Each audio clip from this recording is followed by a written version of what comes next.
self-heating rice meals! Ayan na, so dumating na ang ating self-heating rice meals. Worth it ba itong self-heating rice meals? Ano kayang lasa nito?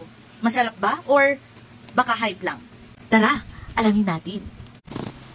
Tignan natin ito.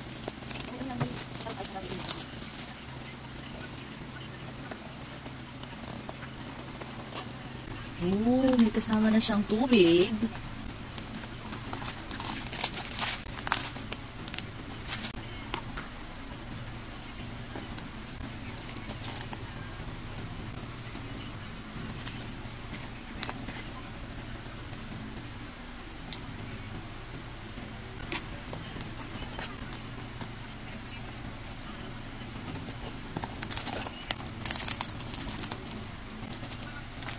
So, kumuha tayo nitong mga self-heating rice meals. Perfect na perfect to para sa ating mga go bag. Bakit? Dahil ang mga self-heating rice meals po, ito yung gagawin nyo lang, ilalagay nyo lang siya ng tubig, tapos siya ay kusa ng magluluto. Lalagyan lang natin siya ng tubig, meron na tong kanin, meron na tong ulam. So, this time, titikman natin kung ano nga bang lasa nito para masasabi ko sa inyo kung ito ba ay recommended ko na ilagay o talagang isama sa ating mga go bags.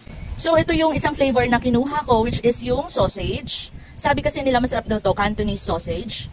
Ayan, so 2 piraso niyan. At 2 piraso din itong Taiwanese braised pork. Ayan. So this is Taiwanese braised pork. So titikman natin ito, try natin itong Taiwanese braised pork. So in this video, ipapakita ko lang sa inyo kung ano ang laman kapag kayo ay bumili. Pero yung preparation ng self-heating meal, i-upload ko sa ating next video.